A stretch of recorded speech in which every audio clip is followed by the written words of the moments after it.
Hello again! It's PhilbertGreen once more with some mini painting. As always, this isn't really a professional tutorial, but I hope it does help you if you are following along at home. This time around we're doing the undead denizens of Raccoon City, the Zombie Horde. There are a grand total of 15 zombies in the core box, broken down into 3 different sculpts with 5 models of each. I'm going to be doing what is known as batch painting these zombies, meaning I'm going to paint them all at the same time. This is quite a challenging, time-consuming and exhausting process, so if you are following along at home, just take your time and go at a pace you're comfortable with, even if that means only painting one mini at a time. Once again, we're starting off by base coating all of the zombos with Mechanicus Standard Grey. If you are basing this many minis at once, please make sure you do so in a well-ventilated area and leave them for about 30 minutes before you start to paint them. With all the minis based, it's time to start. Once again, all the paints I used are the Citadel Paints, and every paint I use will be listed in the description down below. I started painting 2 of these zombies with jackets with white scar to make them look like hospital doctors who are exposed to the deadly T-virus. Next, I painted the rest of the civilians' jackets varying colours such as Steel Legion Drab, Death Guard Green, and Macragge Blue. The idea is to make them all look varied and different to represent the different fashion styles of these Raccoon City residents. After that, I painted their shirts an assortment of different colours like Russ Grey, Castellan Green, Corvus Black, Mournfang Brown, and finally Mechanicus Standard Grey. In keeping with the different colours of clothing theme that we have going on, I painted the undead's trousers. I doubled up on some colours like Mournfang Brown, and painted the rest with Corvus Black, Mechanicus Standard Grey, and Russ Grey.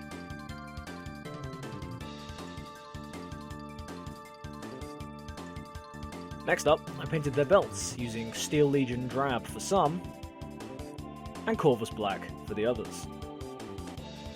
Then I used a small dab of Leadbelcher for their belt buckles.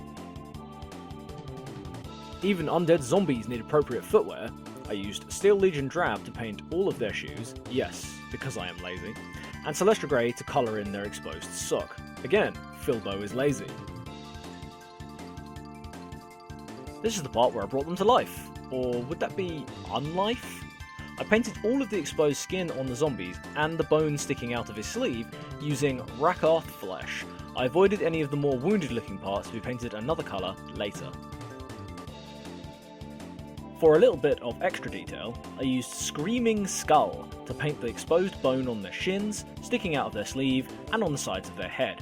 Once we wash the models, this will make the bones look slightly different from the flesh. After that, the last thing to do before touching up my messy mistakes is to paint their wounds with Khorne Red. These areas include the side of their head and throat as they are missing their bottom jaw, as well as around their exposed bone in their leg. With all of that done, these guys can be set aside, ready to be washed later with the rest of the zombies. I covered up all my mistakes and painted anywhere that I wanted to be gory and bloody with Khorne Red. Don't worry though, we are not done with the blood yet, that part comes later. The next sculpt to do is these guys in tattered shirts doing their best impression of Michael Jackson's Thriller dance. Inspired by the opening cutscene of Resident Evil 3, I wanted to paint all 5 of these guys up as policemen to represent the fallen defenders of the RPD. I started off painting all of their trousers this time using a paint simply called the Fang. Afterwards, I painted their shirts with Russ Grey to give them that lighter coloured shirt as seen in the video game. I avoided painting all the Frays on their shirts to be done next with a different colour.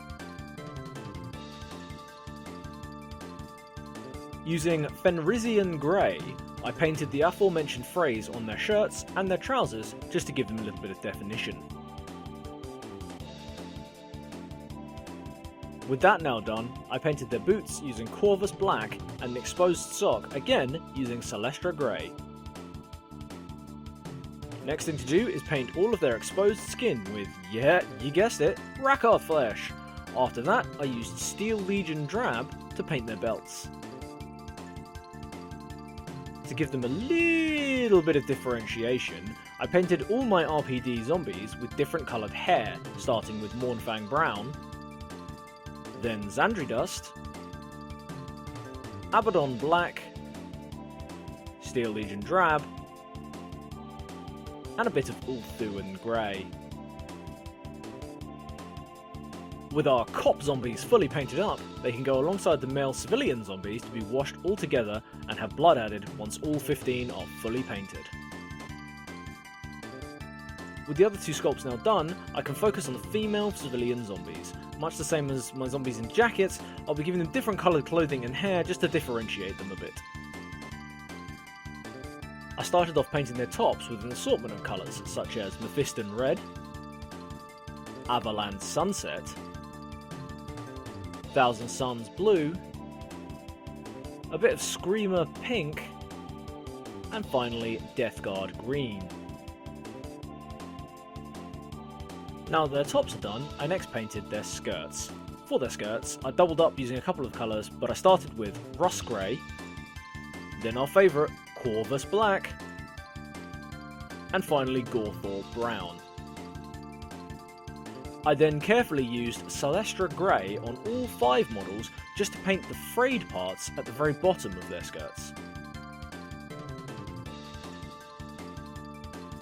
After that, the last part of their clothing to do was their belts. Again, very carefully I alternated between Steel Legion Drab and Corvus Black. Next up is their footwear. I once again used several colours to paint the main part of their knockoff Chuck Taylors, starting with Corvus Black, a touch of Mephiston Red, and some Steel Legion Drab. After that, I painted the details and the parts that would be rubber, such as the toes and soles, with white scar.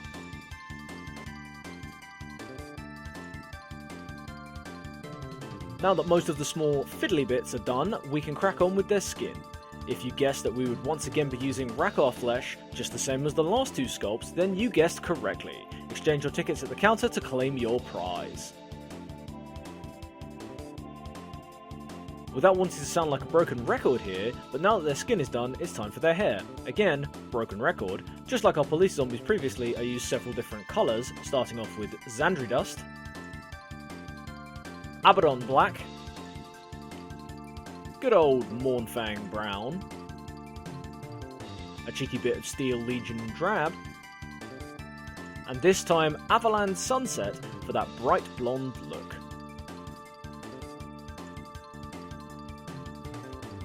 After all of that exhausting painting and touching up mistakes, it's time for the wash stage. Now, ordinarily, this is where I tell you that I was very careful on the lighter colours, making only sure to get it into the recesses, but this time, I'm throwing that in the bin. Using Nuln Oil, I washed all the minis from head to toe. As you can see, this gives them a grimy, dirty look on their clothes, which is what I want to avoid on my human minis, but for these zombies, it really works great. It gives off the impression that they've been crawling around the filthy streets of Raccoon City looking for their next victim. Not only that, but it also gives their skin a mottled, pale and unhealthy look.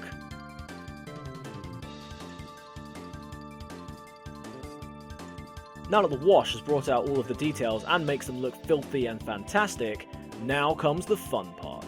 Using my all-time favourite technical paint, Blood for the Blood God, I painted over various areas on the different models. This paint is awesome as it dries shiny and makes it look like wet dripping blood.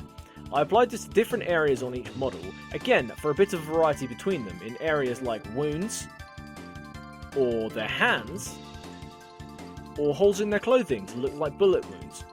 Get creative with it if you're following along at home, but I find that less is more with this paint. Don't go overboard with it, just add it to a few different areas to create a wicked looking effect. All I need now is to be based. And finally, I used our go-to Astro Granite Technical Paint washed with Nuln Oil and finished with a dry brush of Celestra Grey technique to base them. As these are our enemies in the board game, I finished them off with a red band around the base to identify them as such.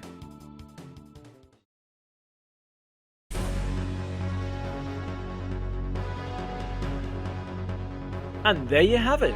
One long process, but one deadly looking zombie horde to shoot at.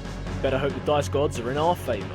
These guys were exhausting to get done all at the same time, and once they're finished, I think they look great and are even more fun to play with now that they're all fully painted up. Once again, thank you all for watching this, I really do appreciate it. If you have any criticism or comments, it's always welcome, and I hope to see you all in the next one. Stay safe, survivors.